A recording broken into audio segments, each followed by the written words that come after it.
Excellent. We're going to go 3, 2, 1, clap into your microphone and cause a peak. 3, 2, 1.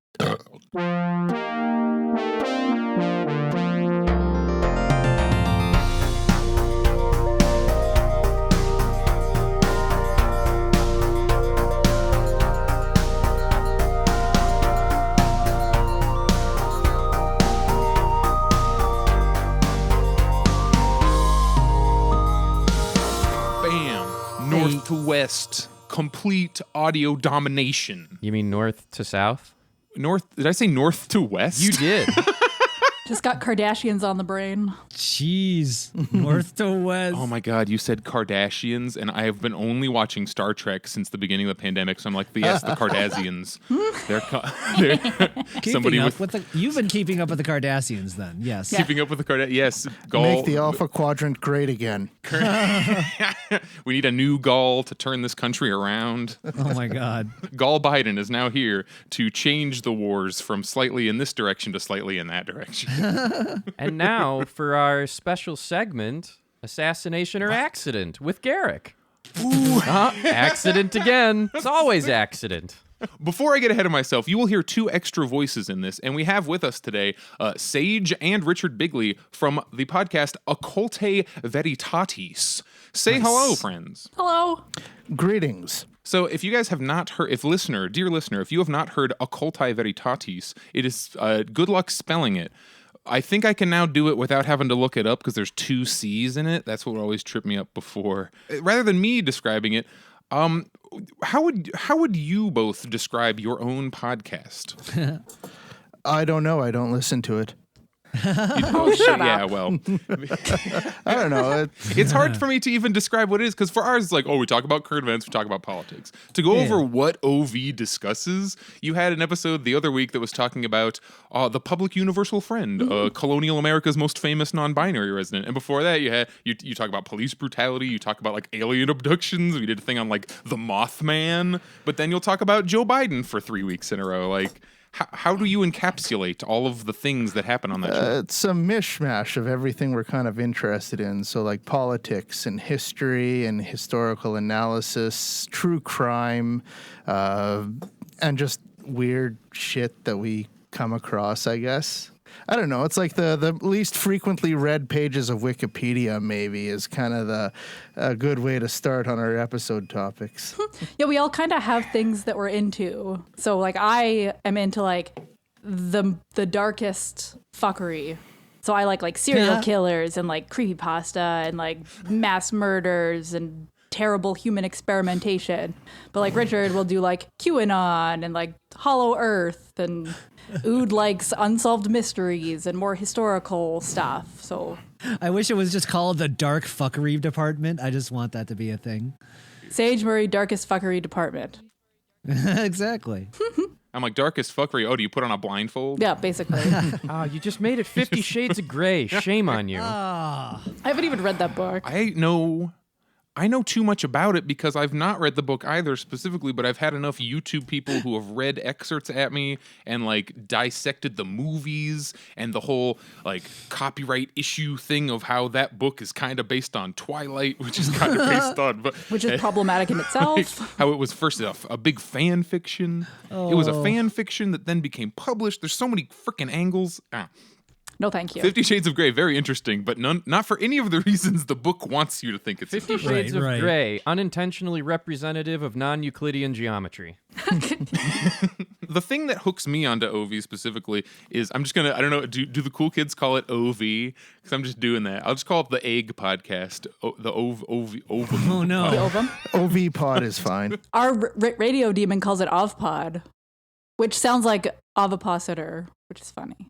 Holy See, shit. look, we're all bringing this around to eggs again. Yep, sorry. Perfect. Shove this podcast up your ass. Mm-hmm. Sorry. And then Well, careful. If Yes. specifically, okay, here, this is, who knows the PSA I'm going to give? Oh, boy. Gentlemen or people possessing anuses, so most of you, don't put eggs up your ass because they'll get stuck there. It'd be like, Like if you buy the put them in your vagina eggs. Those are different from the put things in your butthole my eggs. God. Because I've been told they won't But come what back if you out. hard boil it first? Fuck. Oh my! I think you have to hard boil it after for future consumption or what? sanitation uses. Yeah. If I put this egg in my butt and then boil it, you could then theoretically put it in your mouth. In theory. Oh my God. Not my You can king. do that without boiling it. I don't recommend it. The 2-word answer for this whole topic is flared bass. Welcome to Last Minute Politics. Yay. Talking about the important things. Who will take the eggs to mouth challenge? Oh my God. The thing I like most about OVPod is the use of primary sources and specifically audio ones. Because first time I tuned in to listen to it, I'm like, oh, what's this? What's this show? Hear the intro, hear people talking, podcast. And then it just cuts to, oh, this is like a BBC broadcast from 1982. And it's like, oh, what? How did the primary was that like an idea from the beginning? Or did someone eventually come along after episode 5 and say, hey, we should put a bunch of like audio artifacts directly into the podcast? Like, is there any story to that? I think Ood just kind of came up with that. He's our other co-host, and unfortunately, he couldn't be here today. But yeah, I think he just kind of thought it was cool and kind of gave context to what we were talking about and why listen to our dumbass opinions when you can hear directly from the actual ones. Other people's dumbass opinions. Yeah. Exactly. The seamlessness of how it's woven into it is highly impressive to me, where I'll just be like, normal conversation about, treatment of women, blah, blah, blah. And then it just cuts. It's like little stag noise. Boom. We're talking to, all right, we have 20 interviews with people on the street about whether or not the husband is doing housework in your home. And it's just like, oh, man, this is like a mini documentary. I like that. And I'm also ripping it off wherever possible. Good. Please feel free. And sticking in some primary sources and interviews ourselves. I had a thought I was doing that I can't just like go around talking to normal people about because they'll put me on a list or turn me into some kind of Bureau of Investigation. But in our last round of protests last summer in America, the police brutality protests where various structures were hurt, burned down, a lot of property damage, not a lot of hurting of people, mostly the cops hurt the people and the people hurt like garbage cans. So if property damage is an effective form of protest, which I'm just going to say we all take as a given. If you do, it's okay to disagree with that. I personally believe that property damage is a very effective protest because it's the only thing that ever gets anything done ever in America. What property do you think we should be damaging? I say payday loan places. Ooh, I'm in for that. What do you guys think? Like, think of what do you think the most common, yet if you removed it, it would only benefit a community, like type of bill? Because if it's like, oh, we'll burn down all the Starbuckses, like, I don't know. If you burn down all the pawn shops, though, like, you see, that could do something. Well, it's like then you're gonna people like where will people go to pawn off their stuff? It's like, well, how about we not make that a Craigslist. problem? I mean, Yeah, I would Craigslist. think if I could conduct perhaps an angry mob to burn down a building of my choice, I think I would send them towards an ICE detention center or something, Burn a couple of those. Oh, that's a and good- then let's see how fucking quick things change, Yeah, private prisons. That's freaking. They mess up though, and they always stick these private prisons usually like out of town. Yeah. So it's hard. You have to like get a bus and bring your mob. And of You have course, to all this export is your mob. this is all just conjecture and in a video game. We just want to do this in video games. We don't know talk Oh, in about. Minecraft. Yeah, in In Minecraft. Minecraft. This is all Absolutely. hypothetical. Absolutely. Would you burn down a prison in Minecraft? Yeah. I'm pretty sure that my 6-year-old son has burned down a prison in Minecraft. Would you make a prison industrial complex in Minecraft just to burn it down? I'm pretty sure that he has. Yeah, I've been teaching him well. Our guests are both from. Are you both in Canada right now? Both from Canada? Yep. Yes, we've been friends for years. In Canada, are your laws saner to the point where you don't have like? Do you know what I mean when I say a title loan operation? Is that a thing up there? But we have those shitty payday places that take like a zillion % interest. Yeah, we had payday loan places, and then they were made illegal in a lot of spots, such as Arizona, which is now they are no longer payday loan; they are now title loan, which means it's the exact same thing, except you have to give them your car. That's insane. There's collateral now. Yeah, the title of your car is what they're referring to when they say title loan. I live like right across the freaking street from one, and I just think every day I'm like, How far away would I have to be to like lob a rock at that window? Molotov, not a rock. I don't have look, but the Okay. reason I'm silent is a lot of the things I want to say are an extreme ramp up from what you're suggesting. Right. Yeah, so in Minecraft, Dragor, what in Minecraft would you burn down as an institution? What are the baby steps? So I don't know how much it would help other than it seemingly would create a lot of disorganization and chaos, but pick any corporate headquarters, evacuate it and burn it to the ground. In Minecraft. Every last one of them. Yeah. Because it won't stop them. They have way too many resources, but part of the whole point, like, what's the lesson learned from the protests from last year? A single giant protest is manageable. 100,000 person protests is not. So if you hit corporate headquarters where all of the backdealing and bigwig money people are operating and make them fearful, because, I support that. I can't draw the line. So, like, okay, burning down a police So you station want to in do Minecraft. in Minecraft Fight Yeah. Club? Well, Yeah, the ending scene. but in like Fight they Club. had a That's what specific wants to goal. They see. wanted to reset debt. That was that goal. I'm not even going for that goal. The government can erase debt whenever they want. So I will use a different utility for that. In this particular case, in Minecraft, every Amazon HQ should get burned down. That will disrupt their logistics. That is a good thing. Which do you think would be, this is for anybody to respond to, which do you think would be more unsettling in Minecraft for Minecraft Amazon?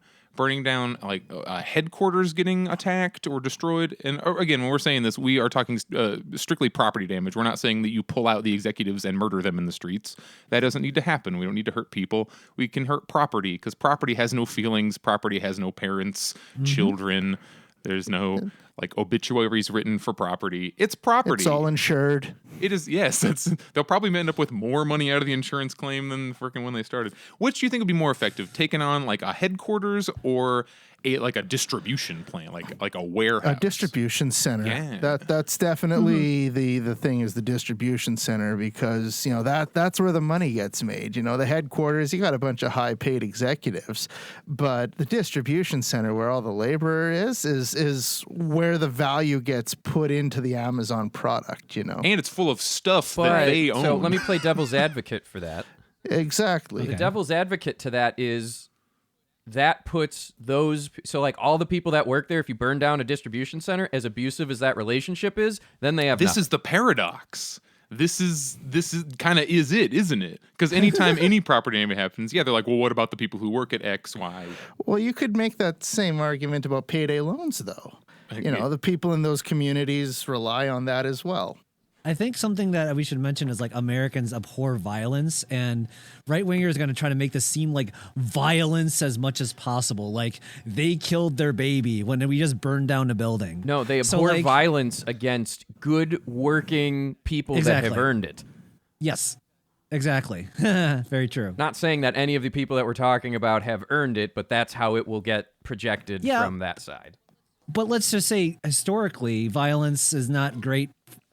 Americans don't react well to it. Look at Charlottesville. Look at like people are like, "Oh fuck," and like there's a lot of grillers out there that will react badly no matter what to any kind of turmoil.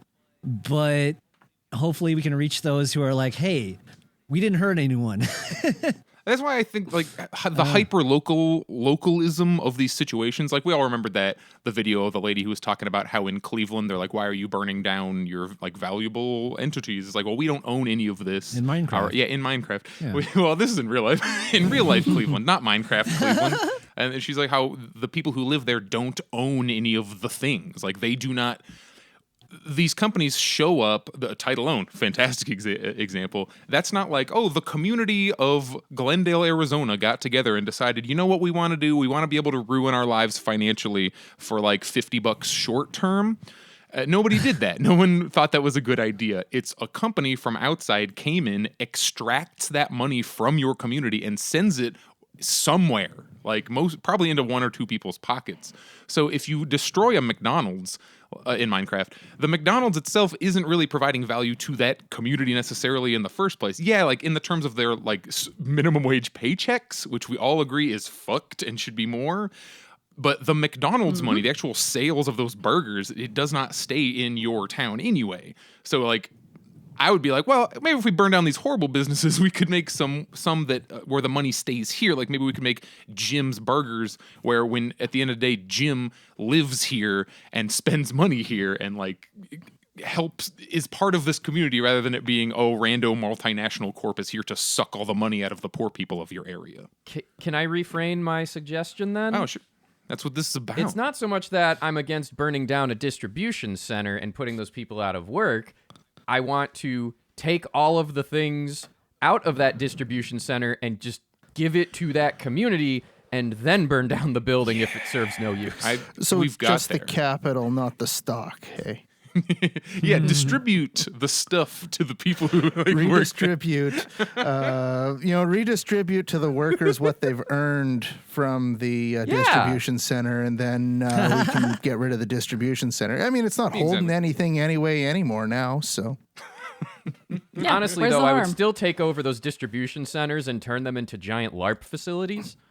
Homeless shelters. Okay, yes, that's better. So we have Sage and Richard here, and I wanted them to bring a topic here for us to discuss. So I'm hand things over to them. Okay, so we recently on our podcast did a topic, and I will let Richard give the general overview of it without giving too much away. The story kind of starts out, this northern community, they have a police force, as many communities would. What happened in January of 2000 was this guy got dropped off on the outskirts of the city, and he was left there by the police. And I don't recall what the weather was that night, but it was January, so I mean it was certainly below zero. Probably like minus a zillion. Yeah, exactly. And so anyway, he walks and walks and walks, and then he finally gets to a power plant, and he like bangs on the door, and somebody like comes in and is like, holy shit, like, why are you in the middle of the night out here where we're at the power plant? And he's like, I need a phone, and he calls a taxi and whatever. And so anyway, JK. yeah. And so anyway, he calls a taxi, and he's alive. And then a few days later, he gets pulled over by the cops again, and starts talking to the cops about a few days prior when the cops had dropped him off outside the city. And the police officer who he was talking to was kind of like, this is wild. Like, I mean, I believe you, but it's still unbelievable that police would drop you off outside the city and you'd have to walk to this power plant to use a phone. And so anyway, it turns out that this community's police force had been doing this for not years, but like decades, literally decades. They would pick up indigenous people, drive them to remote areas, on the edge of the city, and then just leave them there, and they have to walk back. Christ. Like this was essentially police, not official policy, but that's what they did. Like, we have that was a problem the police people. culture. Yeah, we have a problem person. Take them to the edge of town, drop them off in the middle of winter, God. and let them deal with it. What the hell is that? I'd never heard of that. That's It's like insane. an even worse version of when wasn't like Salt Lake City or something was just busing homeless people. I say was past tense. I think it's still happening. Just like busing homeless people to L.A. Like various cities have. So have gotten your in trouble for that. so your punishment is a long walk. What the Well, fuck? I think they're depending on how evil you believe the police to be. It's either your punishment is you have to yeah. walk back into town, or no, we're kind of hoping that you'll just die on the way. Exactly.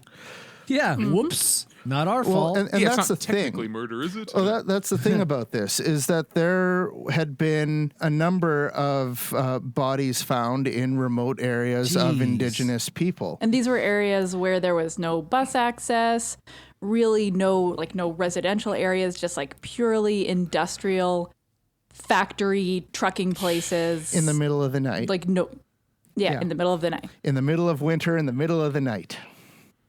And you know, a lot of them, again, were indigenous people. And so anyway, they go in and the government's like, holy shit, you know, the police are doing this.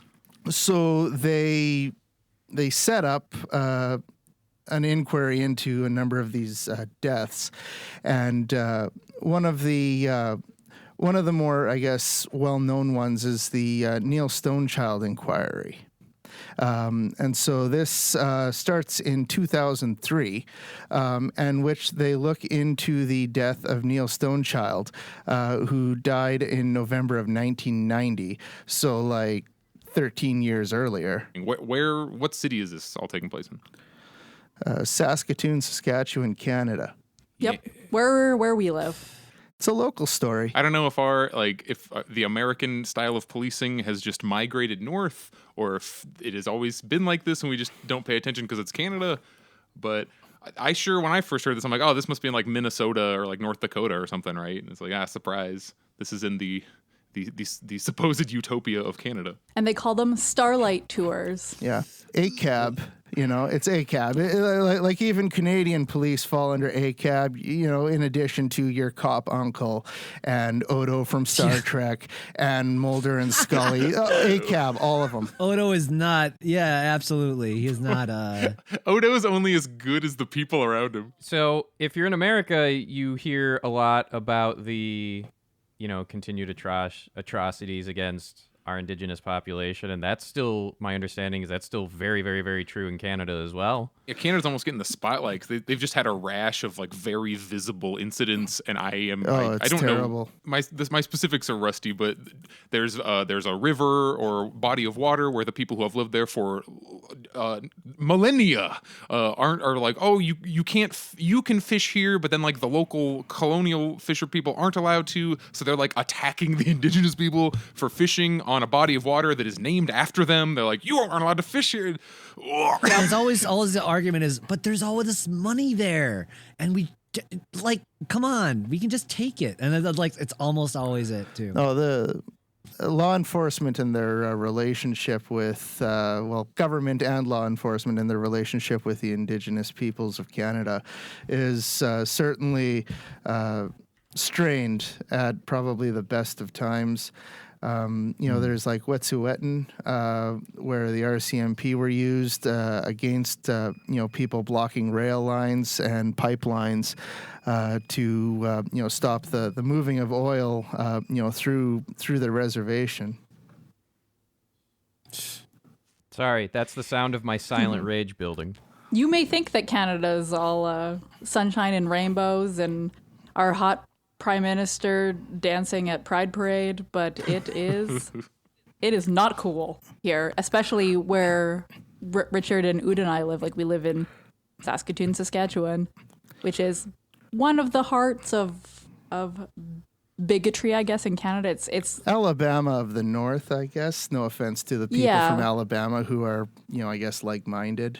But it very much That that's sort of stereotype. the prevailing stereotype and the prevailing attitude. But I guess I kind of want to ask both, because I feel it's related to the story you just shared. Albert the Bear in the chat shared a news link. Travis Patron, leader of the Canadian Nationalist, aka Nazi Party, has been charged with willful promotion of hate propaganda. Comes 601 days after the first criminal complaint. I have not read any more of the story other than the prompt for this question. In Canada, do you have a similar alignment / overlap of white nationalism with your police forces? I don't know much about that. I wouldn't be surprised. I would imagine so.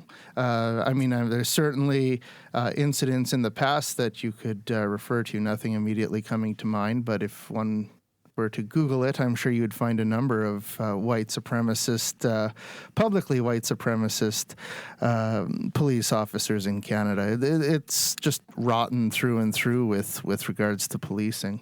So as an American, the difference is it's obviously not all sunshine and rainbows and ACAB, but there seems to be more of a willingness of some degree of holding people accountable in positions of power. And I guess I'm just kind of, as opening the floor, curious to your feelings on that. Yeah, we're getting there now. 'Cause we've had these You're living in it. Travis Yeah. Patrone, I would hardly think is a person in power or being held accountable.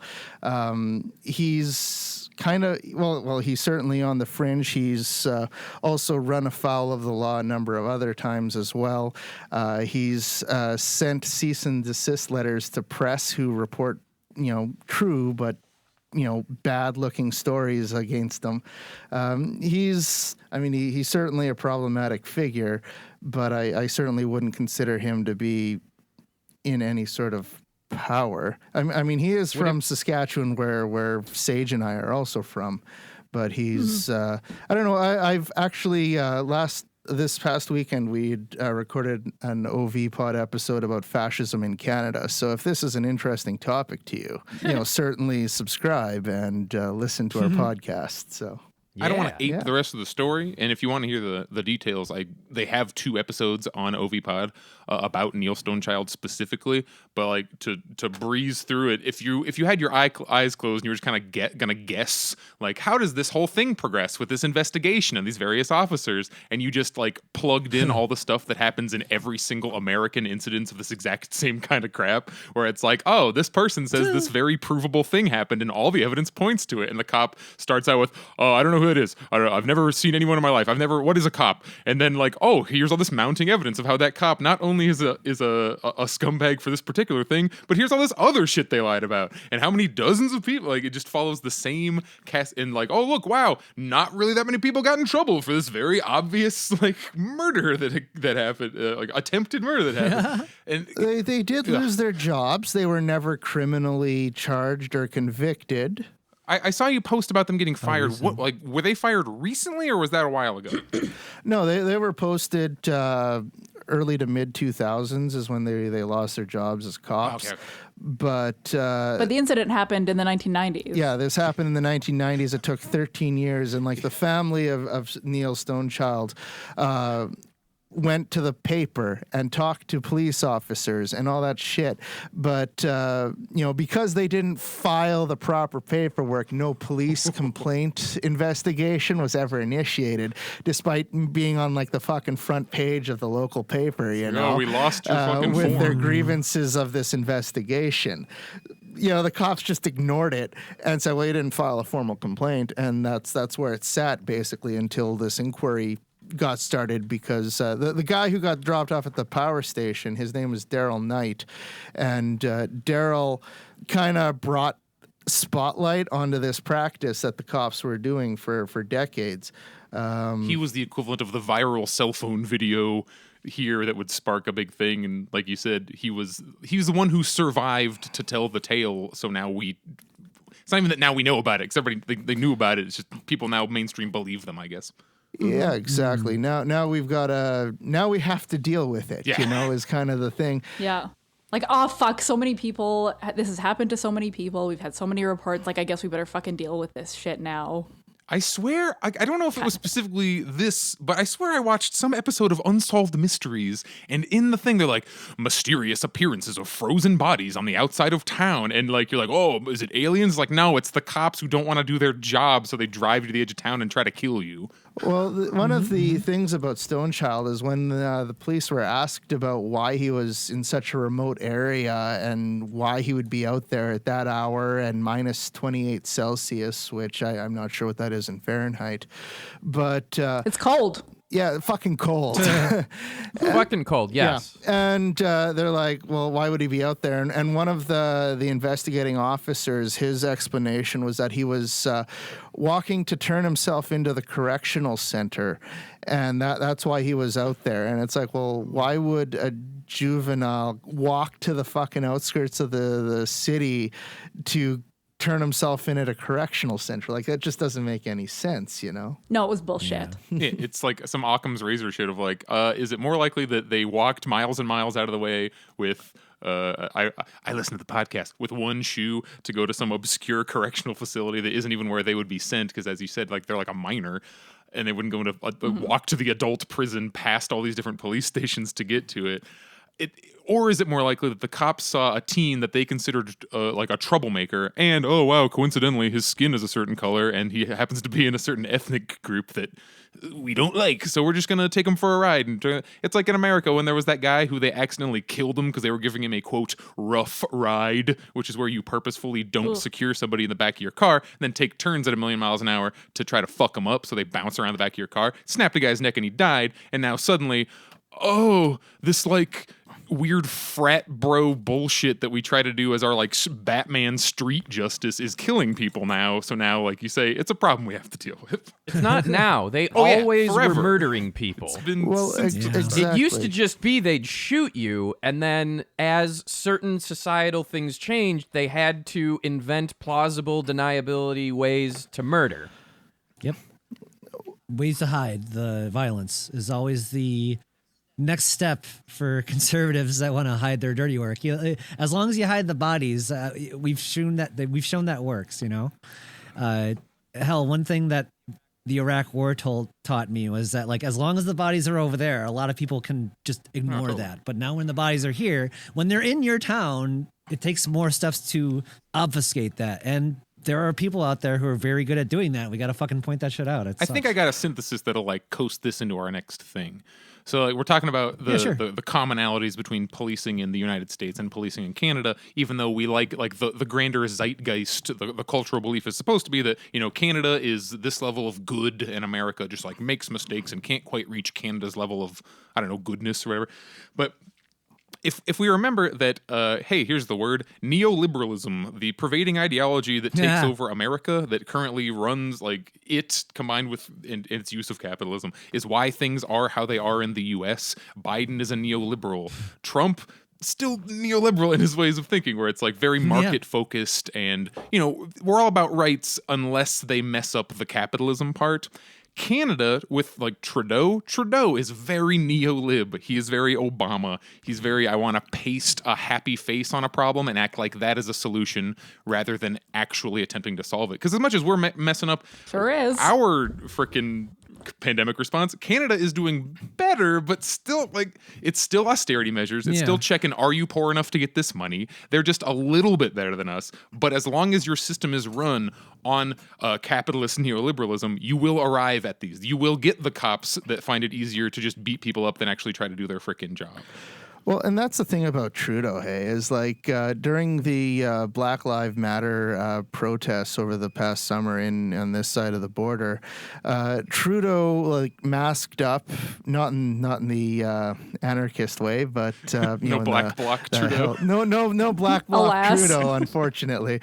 But no, he like puts a mask on and he goes out in public with everybody else, and he joins in their march, and it's like, these people are rallying against the authority, and he's walking with them in support of and it's just so fucking weird to watch, because it's like, yeah, if only that Justin Trudeau guy was in any sort of position of power where he could invoke and enact change, It's just real bad. I really like his hair, though, but it's like, do you not realize that you are the guy that, is kind of at the head of this, like, corrupt state that leads to corrupt cops, that leads, and just completely oblivious to it?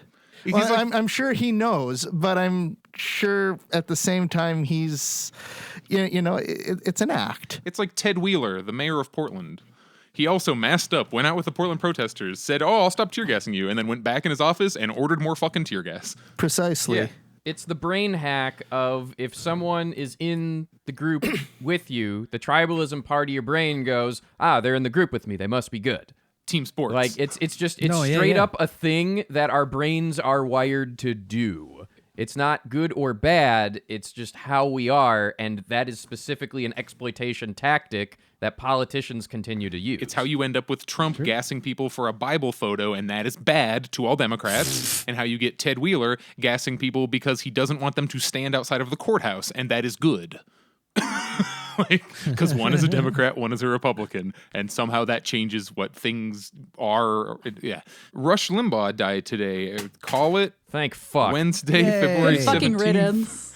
The North also knows about Rush Limbaugh. Is it possible to not know about? If anything, I think Rush Limbaugh is like he kind of had a downward curve.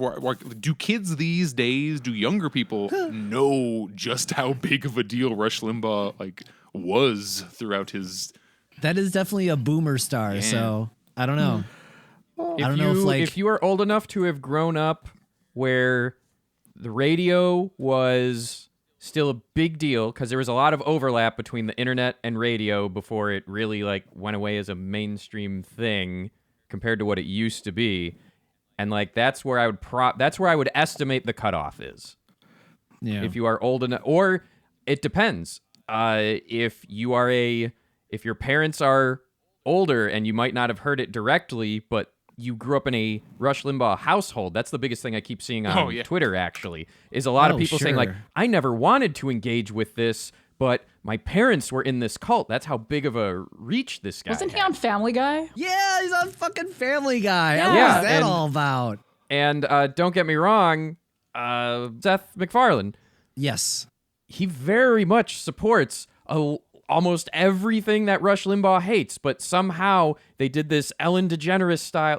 He's not as bad as her, is my understanding, but like, wow, man, not cool. They sure normalized the fuck out of him, that's for Yeah. sure. I mean, that's what I think about when you mention Ellen. Whenever so. something seems weird, if you remember that we all live under the arm of the capitalist neoliberal tag team that runs our entire lives and culture, it does make sense. Because why would you let things you believe in get in the way of making you money?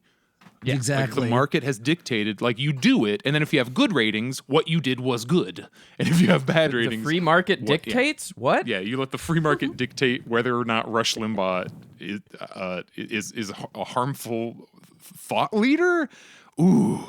The free market dictates, and the free market dictates bad. So Yeah, it is unclean.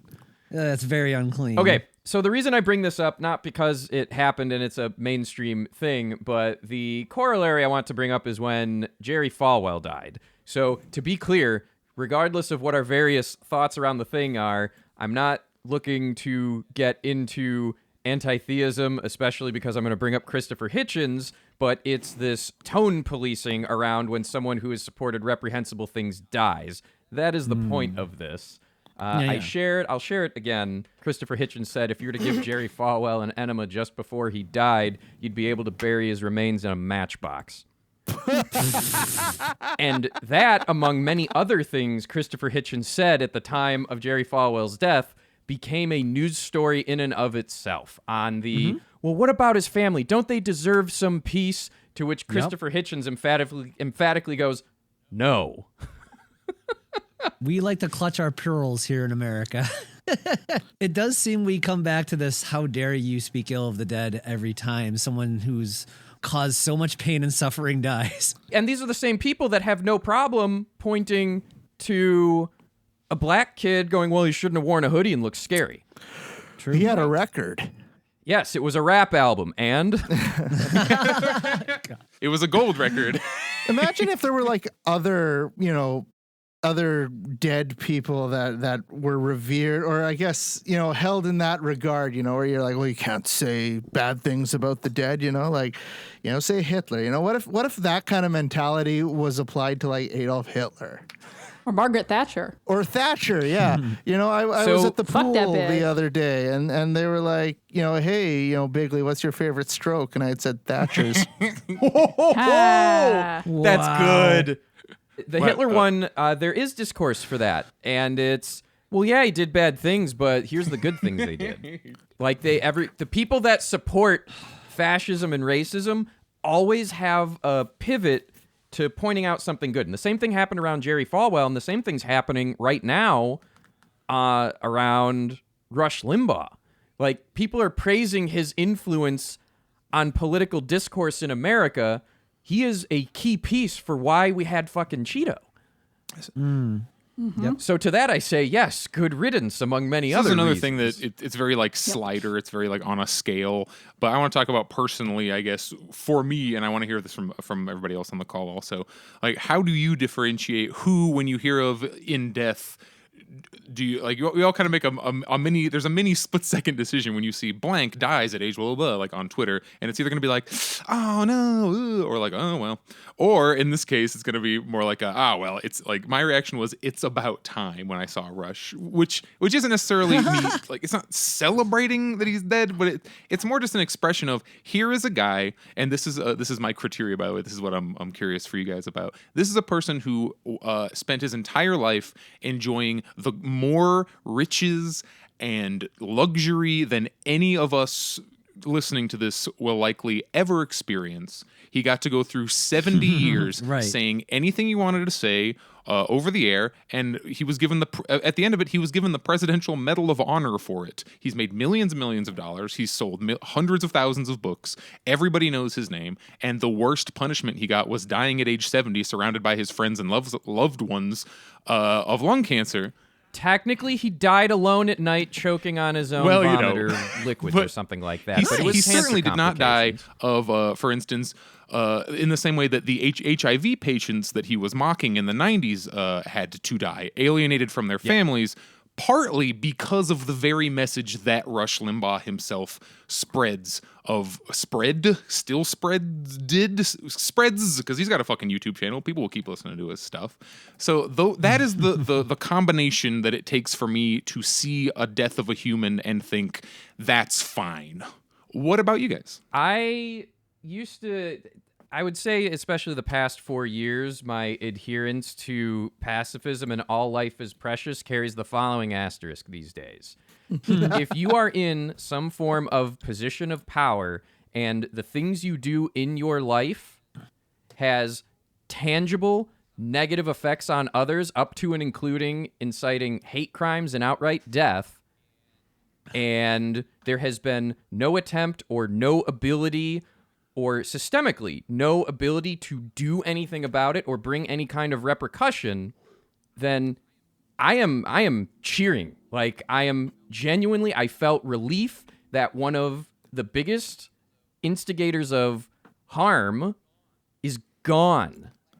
I'm and glad. continued to. Like, he wasn't done, right? So, like, he Correct. was continuing to. Oh, till the And day that's he died, he important. kept doing And, it. in my ideal society, he would lose his show and he would not be able to do any of that, but he'd still be able to live. And if he wants to re-engage with people in media, there would be paths of, hey, here's what you can do to not be a shitty human. Here's what you can do to, in some way, try and make up for or make right the shitty things you did. I don't believe people, for the most part, are irredeemable, but at a certain point, I'm acknowledging the system of today. He was never gonna. I know I can't. I'm not him or never was him, so I can't officially say he never was going to. But gee golly, I've seen enough people like that never did and never had any intent to. They were comfortable with their hypocrisy and riches. So yes, good riddance. Thank fuck. I just posted the crab rave video. Yes. Pretty much it. I mean, I don't know. A lot of my acquaintances are perhaps trying to be a little bit more, I don't know, socially acceptable, I suppose. A lot of people are posting the comment off of, Clarence Darrow. I've never wished death on anyone, but I have read some obituaries with great satisfaction or whatever. Oh, totally. It's often attributed to Yes, Mark Twain, yes. but it's a spin-off on that, or I guess a paraphrasing thereof.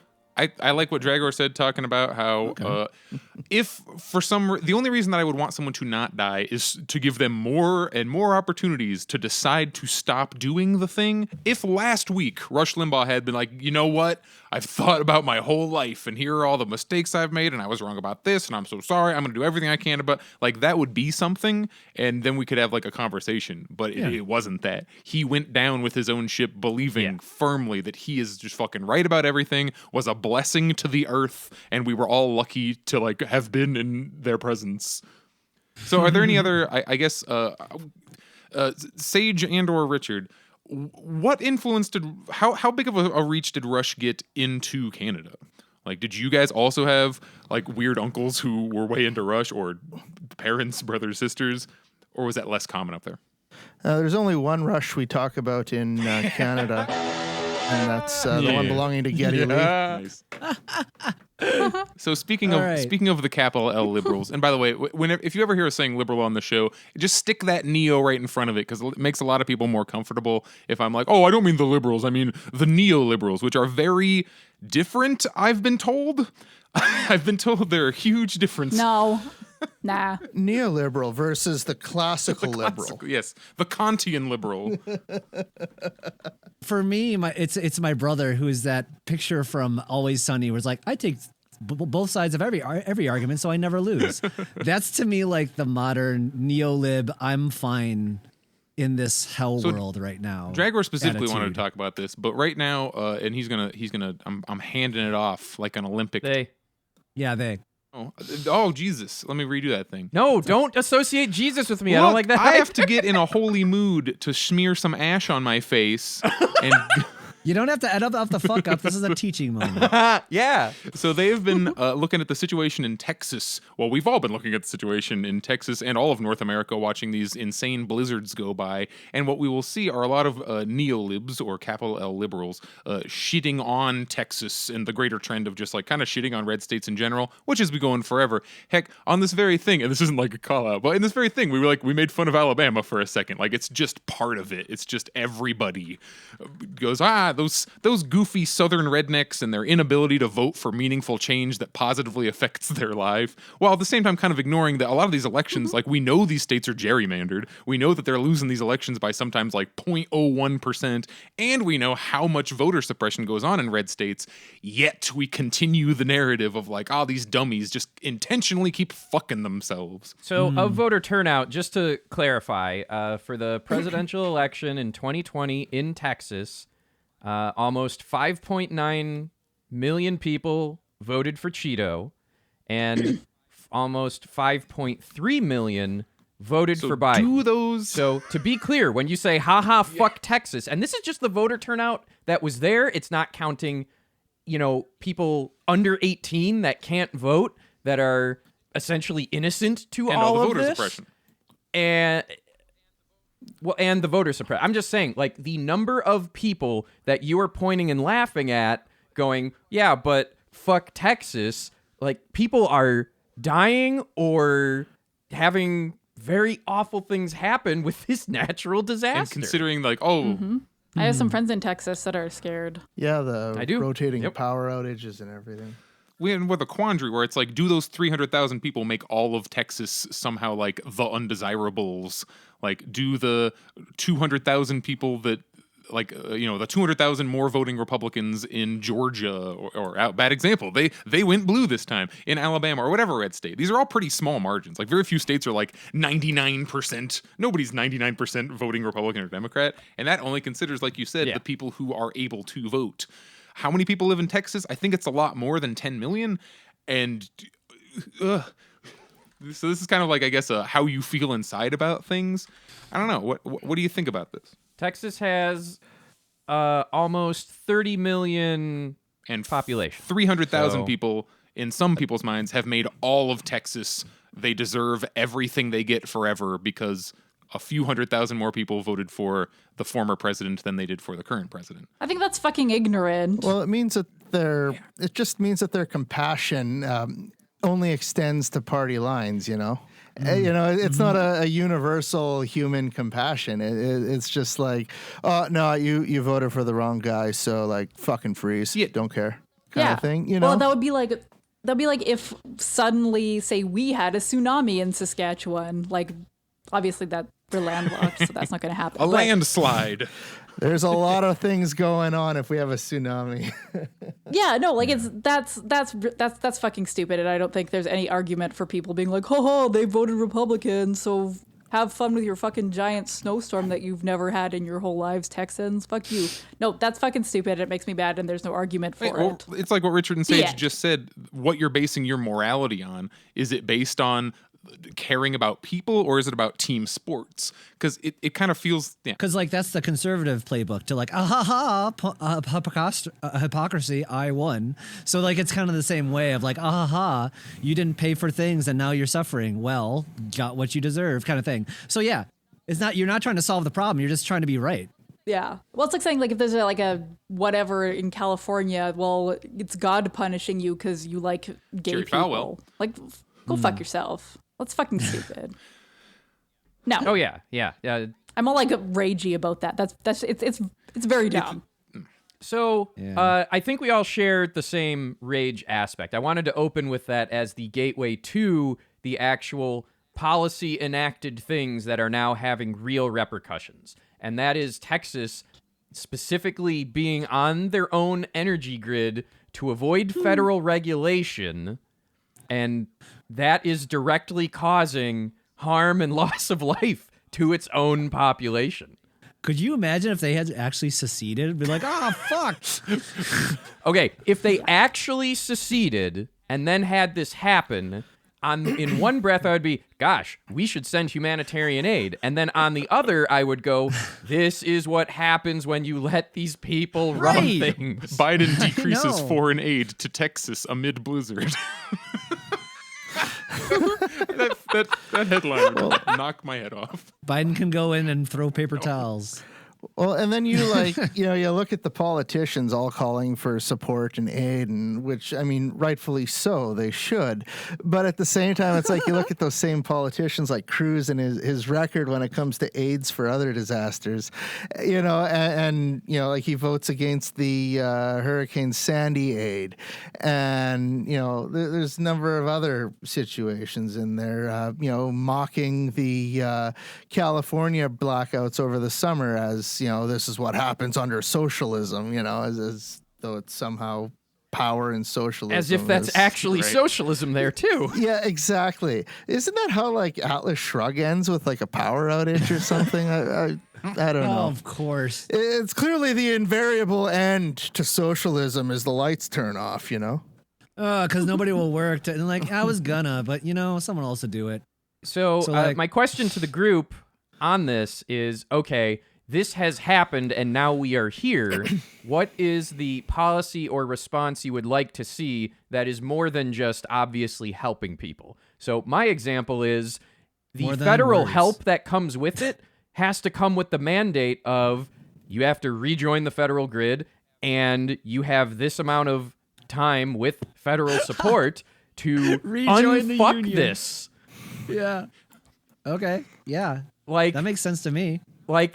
it's not that I don't think the individual people shouldn't get aid, but it should come with some kind of on the record from your representatives. If your representatives go, no, we turned down aid because it meant we'd have to follow standards, that should My be out pessimism there. comes from how everybody Yeah. treated the Medicaid expansion, where states were indeed offered, like, here's free money that you don't have to pay back on the whole first however many years. And so many states just flat out said, Yeah. nah, we're not, we are just going to shit, not that's take right. the money on I remember principle that. because we don't want our social programs to be any good.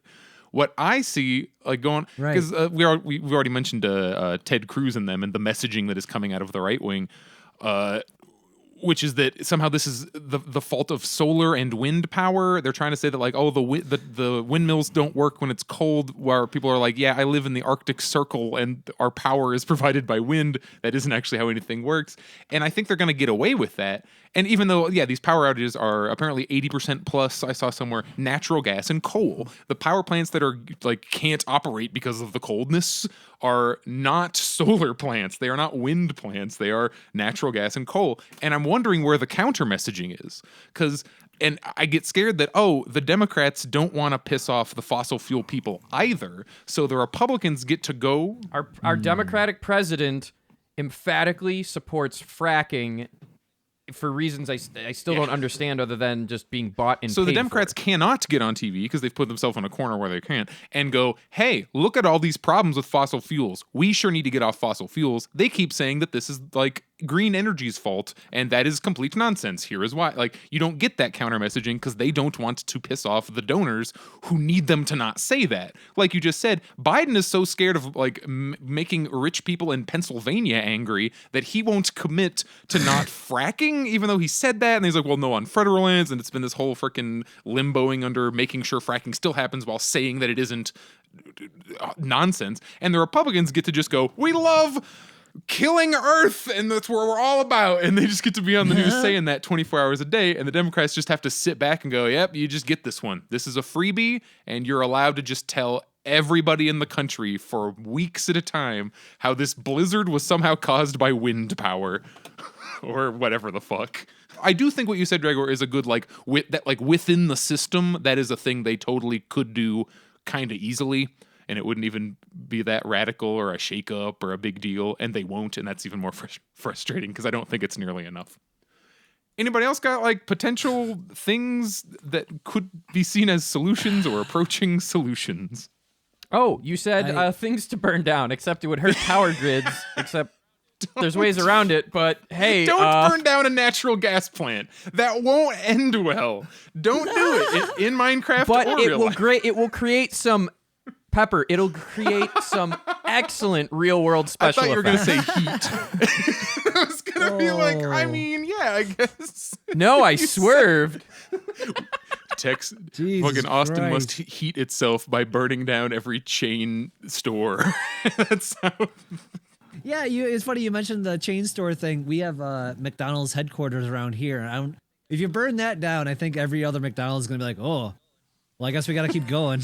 So Sage and Richard, do you like you hear my general pessimism? Do you have any different outlook? Do you agree? How would you handle this differently if you were suddenly given God powers over Texas? Well, I mean, I certainly figure that he was right on the comment that any assistance should also be coupled with preventative measures. Again, supported by the federal state there, to reintegrate with the rest of the power grid, and to be able to deal with that. And I mean, I guess there's like a lot of ma and pa power corporations. Like I think there's a lot of different power corporations in Texas, isn't there? It is broken up into weird little fiefdoms, but using ma and pa to suggest that they are like not like they're all still multi-billion dollar companies, but there are smaller ones, but none of them are what you would call like, oh, this is my private small business, if that makes sense. Well, I mean, I think any sort of small business is still like petite capitalism. So, I mean, whatever, it could be ma and pa, I don't care. But I mean, I do agree with you that it's absolute shit, the messaging that they're like, oh, this is the wind turbines and this is the solar plants. It's like, well, solar cells actually produce more power when it's cold. And, we have wind turbines, in Saskatchewan, and it's like minus 40 and they're still going. So, it's that messaging is just ridiculous. But I mean, it again fits with that whole, anti-academic, anti-intellectualism that we kind of see, very pervasive among, the right. Rejecting the reality because it's inconvenient, and you just substitute it with, whatever it is that you feel, the truth is. Facts don't care about your feelings, Richard. I don't care about your feelings. Your feelings. I The fact know. that the company must make money doesn't care about your natural disasters. It's like, hey, here's a company that you rely on for that you are living in for most of your day. They have no responsibility This is for your a life. company you're basically trickling money to almost 24 hours a day because they supply your electricity or water or what have you. I think it's just electricity right now. Sure. Oh, geez. Oh, yeah, apparently, if you're listening and you're in a very scary blizzard situation, running water freezes slower than still water. So if your pipes might freeze and blow up, turn your water on and just leave it slightly on, not like full blast, but make your water move. There you Also, go. make sure to watch all of your little pipey things because you don't want things freezing over, like in your car, like your tailpipes or your output in your house. then your you will die bongs. from carbon monoxide, and no one wants that. So many like cold survival Ugh. things that are just kind of intuitive to people who live in cold, and then if you don't live in cold, it's like, oh crap, that can kill me too, and it's like, yes. Yes. So many things. Yeah, can kill especially you. when your house isn't ready for it. I've run my sprinklers in the cold when it's frozen, just because I forgot to blow them out in the fall, and it got the colds, snuck up on me, middle of October kind of thing. So yeah, you run it so that they don't freeze. Yep. It's a Canadian thing. It is. Just make sure they don't explode. And when your fridge fails, you take the frozen stuff, you throw it out on the snow because it's fine. That's what I miss most. It's a Ukrainian freezer. That's what we You do. guys, up I'm here. sure you all, anybody who lives, Chicago, Saskatchewan, whichever, you have the ability when you get a bunch of drinks, you just put them next to your door in the nearby snowbank and then just like kind of go get it, unless it's so cold that it's going to like blow them up or kill them. And I hate that I can't do that in Arizona. That's what I miss. That's the tiny thing I miss most of all about the cold climate. I hate that I remember this, but there is a Smirnoff Ice commercial that basically was It's that. great. Or if you're going fishing, you put them in like a milk crate and put them in the water. Just natural refrigeration everywhere. But then you got to be careful in the winter because like I work very, very, very far up north in Saskatchewan, like almost at the border of About to hit the territories. yeah, like almost at the territories. I'm like 100 kilometers away from the territories, and one of my coworkers was putting like an energy drink outside, and she kept having to like check because if you left, it was like minus 56 Celsius. And I don't know what that is in Fahrenheit, Almost the same. but she didn't want it to Double explode. plus fucking So cold. yeah, it was very fucking cold. They unite at minus 40. So you got to be careful.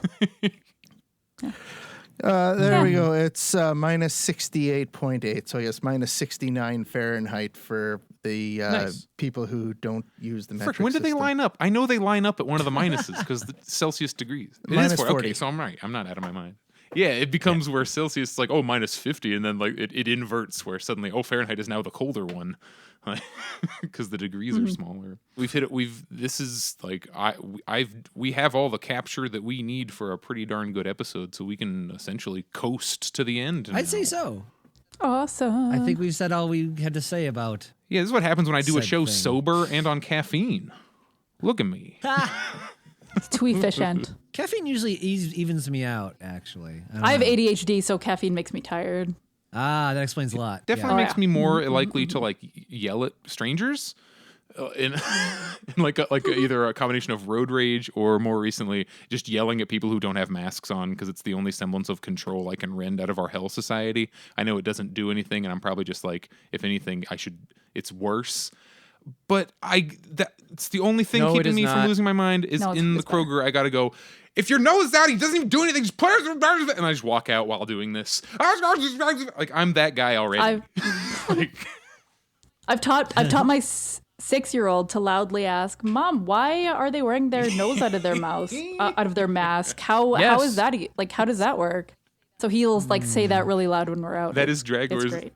I haven't tried it yet because I don't go out, but my pitch to Pepper was do what the 6-year-old will say, but like just do that as an adult with clearly no little kid or parent around and just confuse the fuck out of the person whose nose is hanging out.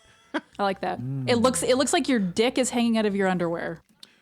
It's not cute. That'd Yes. be safer. If I saw someone's dick Right? out in the store, I know that dick would not give me COVID at least. Right? Well, it depends where they put it. No, damn it. I remember Dr. Fauci a year ago told me that I could not fuck my way to COVID. Yeah, you can't Can we fuck your way to title this COVID. episode "That Dick Will Not Give Me COVID"? I like Can we it. then? Can it be that dick will not give me COVID, and then in parentheses it says in Minecraft? Yes. With like a little Yeah. asterisk in That hits all Minecraft. of it. I'm so glad whoever started saying in Minecraft that reminded me of that meme. I'm glad. I enjoy that. Thanks everybody for showing up today. Thank you for listening. This has been Last Minute Podcast. Last Minute Podcast featuring politics. This has been Last Minute Politics, the only furry podcast. I appreciate you listening to it. All the hard furry topics we had today. Couldn't you just tell that we all love dressing up as giant animals as we all talk about blowing up businesses in Minecraft? All the time. I want to know how many Texas furries are better off because they're just wearing their This fursuits. is a possible survival technique. Put on your fursuit, drag. You know how people will be like, if I die, Pepper, it's your song. Suit up and it'll make you feel better. suit up and you'll survive the power crisis. Wow, I laugh, but it's very sad. It's like that old line where they were like, if I die in the 90s, or like, if I die of HIV, launch my body into like Ronald Reagan's house. It's like, if I die of the Texas power outage due to profiteering, launch my dead body in my fursuit into Ted Cruz's veranda. Please, With the a trebuchet. trebuchet. Rig me to With a explode trebuchet. With a midair, trebuchet. so I spray onto Onto Ted Cruz. Yeah. Please. High flying body press from spread my the other viscera side. onto the Cruz estate. If you want to support Last Minute Politics, we have a Patreon. If you want, our patrons are able to listen to us record these things live. They're sitting in with us on Discord right now. Wave at us, patrons. No one will see this. You can send us money directly. We have like a PayPal thing. There's links under this. Please check it out. We also have today joining us, we've had Richard Bigley and Sage. They have a podcast as well. Tell us where we can find that. Well, you can find our podcast at, ovpod.ca. ovpod.ca. Yeah, and then our Patreon is patreon.com/ovpod. Nice. We also have sweet merch. Where would they find that? Oh yeah, we have good merch. Our merch is awesome. I own so much of it. I have an OV mask now, and I enjoy that. Cool. I don't even have one of those. You can get the OV Pod merch by going to ovpod.ca and clicking on the merch link. Thanks. I wasn't Make neck sure. gaiters, all kinds of I stuff. have nothing to do with that stuff. Well, let's go to our we are now on to our last minute. Thank you for spending 60 to 80 minutes of your time with us. Last minute for me. I don't even know where to start here. I wish people would think less team sports and more what are your actual core values. Evaluate how you feel about things that happen in the world, be they political or otherwise, based on the action and not on like who did it. Like if you don't like troops being sent into Afghanistan for no reason, it's bad no matter who does it, be it Trump or Biden or Jesus Christ himself. If Christ was like, we need to start a war over nothing, I would be like, bad move, Christ. I am not down with that. I vote no. I vote no on this particular holy war. This is not about the Crusades. Shut up. Xander, what's your last minute? Okay, my last minute kind of piggybacks on what you're saying. No leftists are like born. We all learn shit and we go through things and we evaluate said things and say, hey, maybe the world can be a little better. So like, I know a lot of bad shit has happened to people who were all for privatizing all their shit in Texas. But people have to learn sometimes just the right, well, not right way, but just like, people have to learn consequences to actions and like, hey, this is why that happened. Let's not have that happen again. Instead of saying like exactly what Pepper was saying, you fucked up. Like, yeah, let's learn from this. Let's not have it happen again. That's pretty much leftism in a nutshell. So I don't know. We can all live better if we just fucking try a little harder and work together. But Okay, well, I'll go next. For my last minute, I would like to thank you all for, first of all, having us on your podcast and letting me talk about COVID mask dick noses. Definitely appreciate that. The end. I'd like to say thank you for having us. It's great. And if you want a guest for another episode, certainly reach out to me. I'm available. And Me too. Sorry. Yeah. Do I get my new minute again because she interrupted me? Or Actually, no. Go fuck yourself, Richard Bigley. Sage will be sent with a 3-minute minor to the penalty box. I reclaim my time. It's like the talking stick, you know? But yeah, I don't know. I guess that's what happens when you privatize, essential, public goods and services is you end up in situations where if it's not profitable, they just simply say, go fuck yourself, and there you go. And then you end up in this situation. Again, I guess moving forward, I certainly hope to see that, people are going to look for ways to ensure that such a situation doesn't happen again. And I guess, yeah, on the topic of leftists having to learn stuff to become a leftist, I do agree. Any right-wing asshole with an Xbox can, become a racist right-winger, and they don't have to read any books or look at things differently. Whereas being a leftist, you kind of have to always, look for, who's pulling the power. You got to see that power dynamic, and I guess I'm probably up on my minute now. Dragor. Yeah, shut the fuck up, Richard. You didn't say the end, so we don't know. You could be going. The end. And scene. Yeah, thank you both for being on our little corner of the internet. I did listen to episode 144 of at ovpod.ca. I greatly enjoyed it, and it's not bullshit. I'm going to listen to more because that was pretty cool. And for my own portion of the last minute, most of us don't have a lot of agency within the system of late stage capitalism. So one of my ways to express my agency is yes, I am genuinely happy that Rush Limbaugh has hit the ultimate cancel. He's dead, he's gone, and thank fuck for that. It doesn't undo the harm he did, but it just means he can't keep spewing more. I look forward to some other deaths to celebrate. The end. God has canceled Rush Limbaugh. Fair. It's the only true way to Yes. cancel someone, really. True. Oh, well, that's it. Ugh, the ultimate cancel, please. No. That is not going to be caught. That sounds like a terrible movie. The ultimate cancellation. That sounds like a right-winger comedy movie. Oh my God. Ratio to death. Have you No, heard Xander, about- canceled to death. have you heard of Ben Shapiro's book? What is it? Which Alliance? True Alliance or something like that? Not that specific one. All right, to be clear, I don't necessarily want Ben Shapiro to die. I just think if you put Ben Shapiro in like a small remote area and you give him a caretaker and you have a piece of cardboard with a TV drawn on it, and like you just pin a new paper to it every day, and it'll sometimes say liberals or socialism or communism, and you just do that. You have like another box that's a camera, and you let him think he's doing what he does now, but he's just away from everyone and not causing harm. So let's say, for instance, that I am trapped on for the sake of argument, a desert island. There is a 75% of us. Let me finish. 75% of us enjoy coconuts. As long as I can do it. That was no. uncanny.